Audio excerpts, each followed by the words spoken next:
Hello student, welcome to our channel Learning Zoology with AC. I am Dr. Aruna Chakravarti, Associate Professor of Zoology, Government Dungar College, Bikaner. Students, आज हम BSc part second के paper second physiology के अंतर्गत sense organs के बारे में बात करेंगे. संवेदी अंगों ने मानव मस्तिष्क को प्रबल चुनौती दी है. हजारों वर्ष अपने अस्तित्व तथा पहचान के प्रश्न ने चिंतकों और वैज्ञानिकों को परेशान किया है. किसी वस्तु को देखना, सुनना और सूंघना किस प्रकार संभव है? क्या कारण है कि हम देख और महसूस कर पाते हैं? क्या बाहरी संसार में हमारे संवेदी अंगों के गुण बदलते हैं? यदि अंगों के गुण बदलते हैं तो हम कैसे जान पाते हैं कि बाहरी संसार किस तरह का है? यदि एक व्यक्ति कुछ देखता है तो क्या दूसरा व्यक्ति वही वस्तु देख पाता है? क्या कोई व्यक्ति यह जान सकता है कि दूसरा व्यक्ति क्या देख रहा है? आखिर एक व्यक्ति आंखों से देखकर और अपने कानों से सुनकर कैसे बताता है कि उसने क्या देखा और सुना? इन सभी प्रश्नों का संभावित उत्तर यही है कि शरीर की संवेदी कोशिकाओं की उत्तेजना की अवस्था में परिवर्तन आने से यह सब संभव हुआ है. इस विश्वास को बाहरी संसार जैसे हम देखते हैं वैसा ही है सेंसरी फिजियोलॉजी द्वारा सिद्ध किया जाता है, जिससे सेंसरी ऑर्गन के कार्य की सीमा तथा कमियों का ज्ञान होता है. विभिन्न जिज्ञासाओं जैसे किस प्रकार व्यक्ति इन्वायरमेंट तथा संवेदी अंगों द्वारा सेंसेशन के मध्य संबंध जांच कर सकता है? क्या केवल अपने सेंसरी ऑर्गन से ही आउटसाइड वर्ल्ड पहचाना जा सकता है? आदि का निवारण सेंसरी फिजियोलॉजी द्वारा संभव है. मल्टीसेल्युलर एनिमल विभिन्न आंतरिक और बाह्य पर्यावरण फैक्टर के अनुसार रिस्पॉन्स करते हैं. कुछ कोशिकाएं अपने कार्य के अनुसार विशेष हो जाती हैं. यदि पर्यावरण कारकों में कोई क्वालिटेटिव या क्वांटिटेटिव परिवर्तन आता है तो यह इतना समर्थ होता है कि जीव के अंगों द्वारा जाना जाता है. स्टिमुलस के रूप में कार्य करता है. जीव द्वारा दर्शाया गया स्टिमुलस रिस्पॉन्स कहलाता है. रिसेप्टर सेल में फिजिको केमिकल परिवर्तन आते हैं. नर्व सेल के विसर्जन द्वारा डिस्चार्ज पैटर्न में परिवर्तन होता है. सेंट्रल नर्वस सिस्टम में तंत्रिक कोशिकाएं सक्रिय होती हैं. इफरेंट न्यूरॉन सक्रिय होते हैं और इन्वर्टेड प्रभावी अंगों जैसे मसल कॉन्ट्रैक्शन ग्लैंड्स द्वारा सीक्रेशन के फिजिको केमिकल कैरेक्टर्स में परिवर्तन होता है. शेरिंगटन ने प्रमुख रूप से सेंसरी ऑर्गन्स को 3 प्रकार में क्लासिफाइड किया है: extero receptor, proprio receptor and intero receptors. Extero receptors ये ग्राही जीव के बाहरी वातावरण के परिवर्तन के अनुसार प्रतिक्रिया दर्शाते हैं. ये प्राणी शरीर की बाहरी सतह पर या इसके पास स्थित होते हैं. प्रोप्रियो रिसेप्टर्स इनमें वे ग्राही आते हैं जो प्राणी के अंदर होने वाले परिवर्तनों की प्रतिक्रिया दर्शाते हैं. इंटीरो रिसेप्टर्स इनमें मुख्यतः वे ग्राही आते हैं जो कि डाइजेस्टिव सिस्टम में होने वाले परिवर्तनों से उद्दीपित होकर प्रतिक्रिया दर्शाते हैं.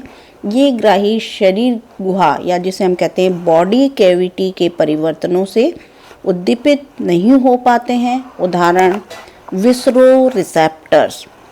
पार्कर ने भी विभिन्न रिसेप्टर्स को उद्दीपन की प्रकृति नेचर ऑफ स्टिमुलस के आधार पर कई समूहों में बांटा है. First one is chemo receptors. ये ग्राही रसायनों द्वारा स्टिमुलेट होते हैं जैसे ऑलफैक्टरी, गैस्ट्रेटरी और सामान्य कीमोग्राही. रेडियो रिसेप्टर्स ये किरणों की ऊर्जा जैसे ऊष्मा और प्रकाश ऊर्जा से स्टिमुलेट होते हैं. इनमें प्रमुख हैं फोटोग्राही या photo receptors, thermo receptors and noci receptors. फोटोग्राही, तापग्राही या नॉइसी ग्राही. नेक्स्ट है मैकेनो रिसेप्टर. मैकेनिको रिसेप्टर जो है ये ग्राही यांत्रिक बल या जिसे हम कहते हैं मैकेनिकल फोर्स द्वारा स्टिमुलेट होता है. इनमें क्यूटेनियस रिसेप्टर प्रमुख होते हैं.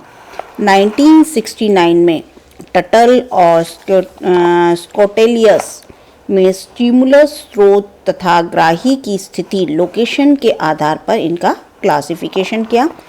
एक्सटीरो रिसेप्टर्स इनमें स्पर्श या त्वचा, स्वाद लेने, जीभ, श्रवण, कान की शक्ति होती है, ये बताया इन्होंने। इंटीरोग्राही इन्हें प्रोप्रियो रिसेप्टर्स, लेबिरिंथाइन सेंसरी ऑर्गन्स तथा विसरो रिसेप्टर्स में विभाजित किया गया। नेक्स्ट है primary and secondary sense organ और रिसेप्टर्स।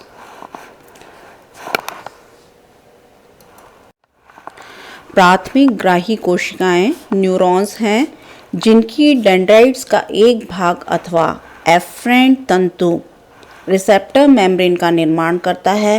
ये प्रायः इनवर्टिब्रेट्स में पाए जाते हैं। सेकेंडरी रिसेप्टर सेल्स या द्वितीय ग्राही कोशिकाएं जो होती हैं तंत्री कोशिकाएं नहीं होती, परंतु ये विशेष आवरण कोशिकाएं स्पेशलाइज एपिथेलियल सेल्स हैं जो कि संचरण न्यूरॉन्स या जिसे हम कहते हैं ट्रांसमिटिंग न्यूरॉन्स के साथ सिनेप्स बनाती हैं। Primary and secondary receptor cells की झिल्ली जो होती है सीलिया से निर्मित या जुड़ी होती है, विनिकोफ 1965 के अनुसार। नेक्स्ट जो है साइंटिस्ट का नाम है ग्रॉनफेस्ट के अनुसार 1965 में उन्होंने मत दिया कि ये दोनों प्रकार के रिसेप्टर सेल्स जो होते हैं पूर्वज एपिथेलियल सेल से जो कि सिक्रीटरी प्रकृति की होती हैं निर्मित होती हैं। ये पूर्वज कोशिकाएं दो दिशाओं में कार्य करती हैं, एक तो स्टिमुलस स्पेसिफिक ग्राही सतह का विकास करना जो विशेष स्टिमुलस हेतु अत्यधिक संवेदनशील या सेंसिटिव होती है, और दूसरी एक लंबी कोशिकीय अंग का विभाजन जिसके परिणाम स्वरूप एक और न्यूरोसिक्रीटरी सेल्स तथा दूसरी ओर न्यूरॉन्स का निर्माण होता है। नेक्स्ट हम बात करेंगे एक्सटीरो रिसेप्टर्स। तो ये बाहरी वातावरण से स्टिमुलस ग्रहण करते हैं जो कि मैकेनिकल अथवा किरणों की प्रकृति के होते हैं। मैकेनिकल स्टिमुलाई ये कई रूपों जैसे अस्थायी संबंध, परिवर्तनशील संबंध, गहरा संबंध अथवा जल तरंगों के रूप में हो सकते हैं। ये सभी स्टिमुलस के लिए अलग अलग रिसेप्टर्स होते हैं जिन्हें हम मैकेनिको रिसेप्टर्स कहते हैं या यांत्रिक ग्राही कहते हैं। सबसे पहले हम बात करेंगे टेंगो रिसेप्टर्स या टेंगो ग्राही। तो बाह्य वातावरण में अस्थायी संबंध द्वारा इस प्रकार के संवेदी अंग स्टिमुलस ग्रहण करते हैं जिससे स्पर्श तथा दबाव, टच और प्रेशर की सेंसेशन या तरंग उत्पन्न होती है। ये अपने डिस्ट्रीब्यूशन में समान रूप से सभी जीवों में पाए जाते हैं और स्पर्श की अनुभूति देने पर स्पर्श संवेदी अंग टैक्टाइल सेंस ऑर्गन्स कहलाते हैं। प्रायः शरीर में जहाँ इनकी आवश्यकता होती है वहीं पाए जाते हैं। त्वचा में अनियमित ढंग से स्थित होते हुए भी खुले हुए शरीर के भागों में अधिक पाए जाते हैं। सामान्य तौर पर ये ऑब्जेक्ट के वेट, शेप, सरफेस, टेक्सचर और सामान्य गुणों जैसे कैरेक्टर्स के विषय पर संकेत करते हैं। कैटफिशेस की जो बार्बल्स, रेप्टाइल्स की स्केली टंग और स्पाइडर बंदर की पूंछ की कॉनकेव सरफेस जो होती है, मानव का घुटना, ह्यूमन बीइंग का जो घुटना होता है, हथेली तथा पैर, एनिलिड्स का एक्टोडर्म और आर्थ्रोपोड्स के पंखों में टेंगो रिसेप्टर्स अधिक संख्या में पाए जाते हैं। सरलतम टेंगो रिसेप्टर्स जो होते हैं मेंढक की त्वचा में पाए जाने वाली मार्केल की कार्पस्कल्स जो होती है, मार्केल्स कार्पस्कल्स होती हैं। इसी प्रकार सरल मर्केल की कणिकाएं सूअर की स्नाउट में तथा मोल की नोज पर पाई जाती हैं। इस प्रकार के टेंगो रिसेप्टर्स में डेंड्राइट्स और नर्व फाइबर कप जैसी रचना बनाते हैं जिसमें एपिथेलियल स्टिमुलेटर सेल्स तथा टैक्टाइल सेल्स सही नाप में जुड़ जाती हैं। ये कप जैसी रचना जो कि नर्व फाइबर की शाखा से बनती हैं टैक्टाइल डिस्क कहलाती हैं। जब स्टिमुलेटर सेल्स स्टिमुलेट होती है तो स्टिमुलस टेक्सटाइल डिस्क द्वारा ग्रहण करके मस्तिष्क तक पहुंचाया जाता है और जिसके परिणाम स्वरूप स्पर्श या दबाव की अनुभूति या सेंसेशन होता है। थर्मोरिसेप्टर्स, क्रॉस एंड बल्ब्स ये ऊष्मा, दर्द और ठंड के लिए संवेदनाएं दर्शाते हैं। मैमल्स की जीभ, होठ तथा स्तन ग्रंथियों की श्लेष्म झिल्लियों में और चरने वाले पशुओं जैसे ग्रेजिंग कैटल्स की आंखों में कंजक्टाइवा ऑफ आई, उंगलियों के सिरों में कोरियम तथा मॉइस नाउथ के क्रॉस और बल्ब उपस्थित होते हैं। ये सेल्स अनियमित ढंग से ट्विस्टेड रहती हैं। नेक्स्ट जो है वेटर पैसिनियन कार्पस्कल्स, ये दर्द की अनुभूति सेंसेशन ऑफ पेन से संबंधित होती हैं। मुख्यतः ये कार्पस्कल्स या कणिकाएं त्वचा की आंतरिक सतहों जैसे सबक्यूटेनियस लेयर्स और गहरे जो टेंडन्स, पेरिटोनियम की जॉइंट्स तथा बॉडी कैविटी की मेजेंट्रीज में पाई जाती हैं। तंत्रिकाओं के सिरे पर कनेक्टिव टिश्यू की कई सतहें पाई जाती हैं जो कि कनेक्टिव टिश्यू लैमेली कहलाती हैं। नेक्स्ट हम बात करेंगे मीजनर कार्पस्कल्स, मीजनर की कणिकाएं। ये भी जो होती हैं स्पर्श तथा दबाव की अनुभूति अनुभव करती हैं। पायरिमिड्स के आकार जैसी ये कणिकाएं कनेक्टिव टिश्यू के समूहों से बनती हैं और प्रीमेट्स के बालों की जड़ और पंखों के फॉलिकल के आसपास त्वचा में पाई जाती हैं। हर्बस्ट कणिकाएं जो होती हैं, हर्बस्ट कार्पस्कल्स, ये केवल पक्षियों के मुख के भागों में पाई जाती हैं। ये दबाव, ठंडक, उत्तेजना का अनुभव करती हैं। इनका निर्माण जो होता है वो नर्व कॉर्ड के मध्य सेंट्रल कोर द्वारा होता है। ये कैप्सूल की भांति छोटी नर्वस एपिथेलियल सेल से ढकी हुई होती है। ग्रांडी कार्पस्कल्स, ये सैंड पाइपर तथा डक जो होती है, बतख होती है ना, जैसे पक्षियों की चोंच के किनारों पर स्थित होती हैं। इनमें दो बड़ी वृक्क आकार की किडनी शेप्ड सेल्स जो होती हैं कनेक्टिव टिश्यू लैमेली से ढकी रहती हैं।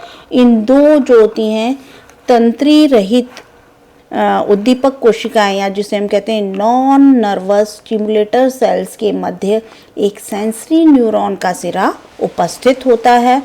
टैक्टाइल अथवा ट्रांसड्यूसर कार्पस्कल्स, कई बार क्या होता है तंत्रिकाओं के सिरे कोन जैसी रचना बनाते हैं जो कि पैचेस या समूह के रूप में इकट्ठे रहते हैं। फोनोरिसेप्टर्स, वाइब्रेटरी वेव से संबंधित ये ग्राही अंग श्रवण की संवेदना से जुड़े होते हैं। स्टिमुलेशन मुख्य रूप से जल और वायु में उपस्थित ध्वनि तरंगों द्वारा होता है जो कि द्रव्य और ठोस रचनाओं द्वारा ट्रांसमिट होकर नर्व इम्पल्स को स्टिमुलेट करते हैं। फिशेस, एम्फीबियंस जल से ध्वनि तरंगे ग्रहण करने में सक्षम होते हैं। ये तरंगे फ्रीक्वेंसी, पिचेस और तेज आवाज के गुणों में विशेषता रखती हैं। आर्थ्रोपोड्स में श्रवण को ग्रहण करने हेतु लाइरीफॉर्म टिम्पैनिक ऑर्गन्स जो होते हैं और बाल सेंसिला ऑर्गन्स पाए जाते हैं। लाइरीफॉर्म ऑर्गन्स जो होते हैं ये केवल अरेक्निड्स में पाए जाते हैं जो कि स्ट्रिंजेस ऑफ लायर या जिसे वीणा के तारों की भांति क्यूटिकल के विभिन्न लंबाई वाले स्लिट जैसे दिखाई देते हैं। ये पतली क्यूटिकल से जिसमें सेंसरी न्यूरॉन्स के नर्व फाइबर के सिरे उपस्थित होते हैं ढके रहते हैं। नेक्स्ट हम बात करेंगे टिम्पैनिक ऑर्गन। तो ये जो होते हैं आर्थ्रोप्टेरा, हेमिप्टेरा और लेपिडोप्टेरा के विशेष रूप से उपस्थित होते हैं। जिंगूर्स जो होते हैं क्रिकेट्स जैसे ग्रिलोटेल्पा जो होते हैं इनमें टांग की टीबिया के प्रॉक्सिमल एंड के पास में स्थित होते हैं। ग्रॉस हॉपर में ये एब्डोमेन में पाए जाते हैं। लेपिडोप्टेरा, हेमिप्टेरा और आर्थ्रोप्टेरा, होमोप्टेरा जो होते हैं इनमें ये होते हैं टिम्पैनिक ऑर्गन जो होते हैं एब्डोमेन अथवा मेटाथोरैक्स के एंटीरियर पार्ट्स में पाए जाते हैं। टिम्पैनिक ऑर्गन के कारण इंसेक्ट्स जो होते हैं ध्वनि उत्पन्न करने में सक्षम होते हैं। रात्रि जो होते हैं रात्रि जो तितलियां होती हैं, जो चमगादड़ की जो अल्ट्रासोनिक चीख पर प्रतिक्रिया दर्शाती हैं, इनमें अल्ट्रासोनिक आवाज़ उत्पन्न करने की क्षमता होती है ना।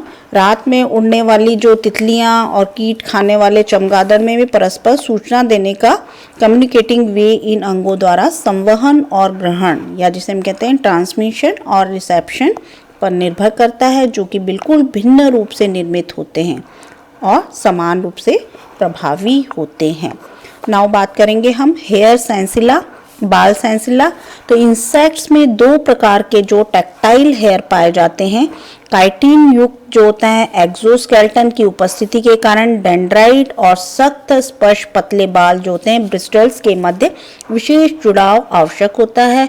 सरल बाल सेंसिला पुराने जो होते हैं एकॉस्टिक ऑर्गन की भांति विशेष रूप से सेंसरी फाइबर्स को स्टिमुलेट कर सकता है। इनकी सेंसरी एक्सॉन्स जो होती हैं 50 से 400 CS ध्वनि फ्रीक्वेंसी पर रिस्पांस दर्शाती हैं। नेक्स्ट हम बात करेंगे ईयर। मैमल्स में कान के 3 भाग होते हैं, pinna, middle ear and internal ear, जहां कॉक्लिया ध्वनि ग्रहण करता है। एक्सटर्नल ईयर या जिसे हम कहते हैं पिन्ना एक त्वचा का फ्लैप होता है जो कि ध्वनि तरंगों को पकड़कर सांधित कर सकता है। यह उस ओपनिंग को चारों ओर से घेरता है जो ऑडिटरी कैनाल से होता हुआ टिम्पैनम पर समाप्त होता है। मिडिल ईयर एक छोटा सा चैम्बर होता है जिसमें 3 हड्डियां ईयर ऑसिकल्स होती हैं। ये टिम्पैनम से कॉक्लिया में तरंगों का ट्रांसमिशन करता है। कान जो होता है वो ऑसिकल्स अपने आकार के आधार पर हैमर या हथौड़े और जो होता है स्टेप्स कहलाते हैं। हथौड़े के आकार की जो होती हैं जिन्हें हम कहते हैं मेलियस, इनकस एंड स्टेपस। तो हथौड़े कान के ड्रम और टिम्पैनम से जुड़ा होता है, जबकि मेलियस जो होता है एक और इनविल तथा निहाई से तथा दूसरा अंडाकार खिड़की या फेनेस्ट्रा ओवेलिस से फिट होता है। तरंगे जो होती हैं कान की ऑसिकल से होती हुई कॉक्लिया में भरे द्रव्य तक जाती हैं। गोल खिड़की या जिसे हम कहते हैं फेनेस्ट्रा रोटंडस फेनेस्ट्रा ओविलिस के पास स्थित होता है और द्रव्य को सुगमता से वाइब्रेट होने देता है।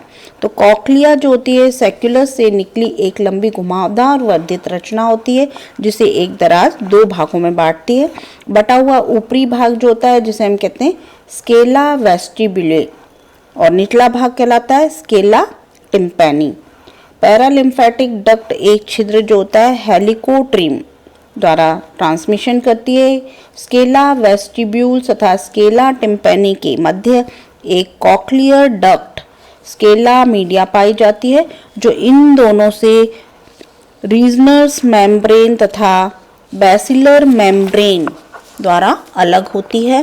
स्केला मीडिया की बैसिलर मेम्ब्रेन पर कसे और खिंचे हुए कनेक्टिव टिश्यू तंतुओं द्वारा निर्मित ऑर्गन ऑफ कोर्टाई होता है, जिस पर कि इंटरनल और एक्सटर्नल जो होता है पिलर सेल्स सहायक कोशिकाएं और बाल कोशिकाएं pillar supporting and hair cells होती हैं। हेयर सेल्स जो होती हैं श्रवण तंत्रिका या ऑडिटरी नर्व की संवेद तंतु या जिसे हम कहते हैं सेंसरी फाइबर से आपूर्त होती हैं। हेयर सेल्स जो होती हैं एक महीन टेक्टोरियल मेम्ब्रेन से ढकी रहती हैं। एम्फीबियंस में क्या होता है कॉक्लिया एक छोटी रूडिमेंट्री रचना के रूप में होती है। रेप्टाइल्स, बर्ड्स एंड मैमल्स में कॉक्लिया बड़ी विकसित होती है।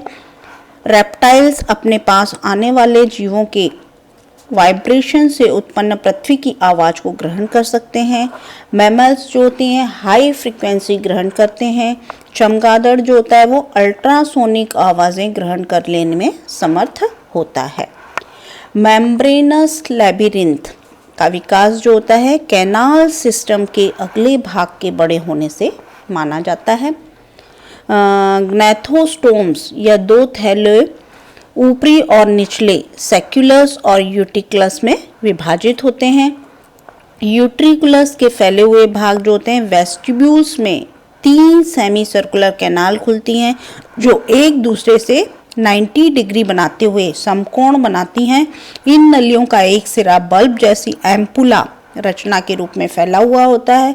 सेक्युलस का निचला भाग जो होता है वेंट्रल लोब एक विशेष रूप से फैलता है जो कि फिशेस रेप्टाइल्स में छोटे पट्टे जिसे हम कहते हैं लैगिना से, मैमल्स में लंबी घुमावदार नली जिसे कॉइल डक्ट जो होता है कॉक्लिया के रूप में होता है, और ये थैले सेक्स और डक्स का सिस्टम जो होता है वो एंडोलिम्फ द्रव्य में भरा होता है, और एक बोनी या कनेक्टिव टिश्यू जो होता है स्पेस में जो कि पेरिलिम्फ से भरी हुई होता है उसमें स्थित होते हैं। तो तीनों एम्पुला में एक उठाव या रिज जैसे क्रिस्टा एम्पुलेरिस पाया जाता है। साथ ही एक स्पष्ट जोड़ जो होता है जिसे हम कहते हैं मैक्युला भी यूट्रिकुलस, सेक्युलस और लैगिना में दिखता है। स्ट्रक्चरल फॉर्म में एम्पुला के जो होते हैं रिसेप्टर्स जो होते हैं मछली की त्वचा पर उपस्थित सेंसरी हिलॉक्स के समान होते हैं। क्रिस्टी से उत्पन्न जो होते हैं क्यूप्यूले जो होते हैं पट्टे रूपी वॉल तथा तैरते डोर्स की सतह जो होती है संपूर्ण एम्पुला पर फैले पाए जाते हैं। लोअर वर्टिब्रेट एनिमल्स में पार्स इंफीरियर जिसमें कि सेक्युलस और लैगिना आते हैं द्वारा सुना और स्थान परिवर्तन के लिए उपयुक्त स्थान तलाशा जाता है। मैमल्स में लैगिना अनुपस्थित होता है। एक्सटर्नल इन्वायरमेंट से ध्वनि तरंगें आंतरिक कान तक जाकर टिम्पैनिक मेम्ब्रेन से टकराती हैं। कान जो होता है वो ईयर ऑसिकल तथा फेनेस्ट्रा ओवलिस द्वारा ध्वनि तरंगे पेरिलिम्फ तक संचालित होती हैं। फिर वे कॉक्लियर जो कैनाल के सिरे से घूमकर रीजनर्स मेम्ब्रेन के पास से नाल के दोनों ओर घूमती हैं। मेम्ब्रेन से गुजरते समय ये वाइब्रेशन जो होता है वो कॉक्लियर कैनाल में ही एंडोलिम्फ में पहुंचती है और ये वाइब्रेशन स्टिमुलस उत्पन्न करता है जो कि ऑर्गन ऑफ कॉर्टी में स्थित सेंसरी सेल्स द्वारा ग्रहण की जाती हैं। इस प्रकार वाइब्रेटरी मूवमेंट जो होता है बालों तक पहुंचती है और नर्व इम्पल्स में बदल जाती है। तो ये परिवर्तन ठीक प्रकार से स्पष्ट नहीं हो सका है। कुछ फिजियोलॉजिकल साइंटिस्ट के अनुसार टक्टोरियल मेम्ब्रेन जो कि जब बालों की सेल्स जो होती हैं स्पर्श करती हैं तो वो रसायन एसिटाइल कोलिन स्रावित करती हैं और इस रसायन द्वारा पोटेंशियल उत्पन्न हो जाता है और नर्व इम्पल्स आरंभ होता है। पूर्णतः सही नहीं होते भी निम्नलिखित 2 सिद्धांत जो होते हैं ध्वनि आवेग के विषय में 2 सिद्धांत जो हैं वो स्टडी किए गए। पहला है टेलीफोन थ्योरी। तो ऑर्गन ऑफ कोर्टाई जो होता है कोर्टाई जो यदि ऑर्गन ऑफ कोर्टाई या जिसे हम कोटी अंग टेलीफोन या दूरभाष के डायफ्राम की भांति एक यूनिट होते हैं जो कि कॉक्लियर नर्व द्वारा प्रत्येक ध्वनि बिना कोई परिवर्तन किए मस्तिष्क तक ब्रेन तक पहुंचाता है। दूसरा जो होता है रेजोनेंस सिद्धांत या रेजोनेंस थ्योरी। इसके अनुसार जो होता है बेसिलर मेम्ब्रेन हजारों तंतुओं से बनी होती है जो कि हाफ से टंगी रहती है। इसके छोटे तने हुए तार जो होते हैं बेस की ओर लंबे ढीले तार कॉक्लिया के एपेक्स की ओर होते हैं। कोई विशेष ध्वनि जिसकी फ्रीक्वेंसी के साथ में वायु के वाइब्रेशन पैदा करती है जिससे कान का ड्रम प्रभावित होता है और यह वाइब्रेशन कॉक्लिया के द्रव्य को वाइब्रेट करता है। परंतु बेसिलर मेम्ब्रेन केवल एक हिस्सा जो होता है पिच की रिस्पॉन्स दर्शाता है। यदि स्वर धीमा होता है तो बेसिलर मेम्ब्रेन धीरे से वाइब्रेट होती है और कॉक्लियर नर्व से धीमी या कम फ्रीक्वेंसी का इम्पल्स उत्पन्न होता है। और यदि तो ध्वनि जो होती है तेज होती है तो बेसिलर मेम्ब्रेन तीव्रता से गति करती है और नर्व इम्पल्स की फ्रीक्वेंसी भी अधिक होती है। स्टेटोसिस जो होते हैं वो क्या होते हैं डेंस जो होते हैं मैकिनो सेंसिटिव ऑर्गन होते हैं जो ठोस पदार्थ स्टेटोलिथ्रोपी जेली पदार्थ से जुड़ा भारी कैल्केरियस रचना युक्त खोखली और द्रव्य भरी गोलाकार रचना होता है।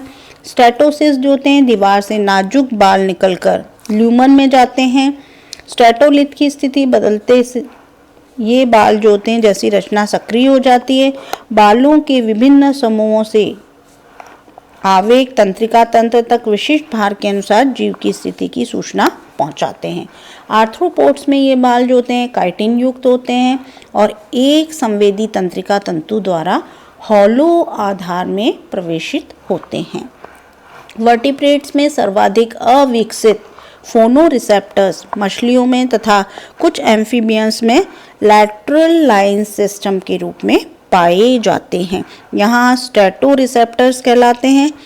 न्यूरोमास के प्रत्येक समूह की एकल कोशिका जल में यांत्रिक जो होती है डिस्टर्बेंस के लिए विभिन्न थ्रेशोल्ड रखती है, जो कि कॉम्प्लेक्स ऑडिटरी ऑर्गन का विशेष प्रबंध है। मछलियों का जो होता है न्यूरोमास लंबी एपिथेलियल सेल से संरक्षित सेकेंडरी सेंसरी सेल्स द्वारा निर्मित होता है। लंबे संवेद बाल इन ग्राहियों से निकलकर जिलेटिनस पदार्थ में जाते हैं। नियमित अवकाश पर स्थित छिद्रों द्वारा लैटरल लाइन कैनाल सतह पर खुलती है और नाल जो होता है वो एंडोलिम्फ से भरी होती है। कैनाल के डायरेक्ट और इनडायरेक्ट जो होते हैं हिडन, इनमें क्या होते हैं क्यूपोला आवश्यक होते हैं। एक एपिडर्मल ऑर्गन में क्यूपोला के नीचे बाल कोशिकाओं की संख्या 6 से 10 तक होती है। रसेल ने 1971 में मत दिया था जिसके अनुसार इन सेल्स के आधार के पास इफरेंट या एफरेंट फाइबर समाप्त होते हैं और सपोर्टिंग सेल जो होती हैं वो सिक्रिटरी या स्रावी होती हैं।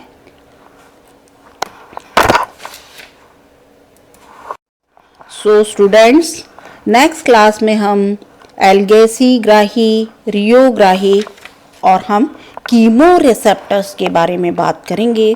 Thanks for watching.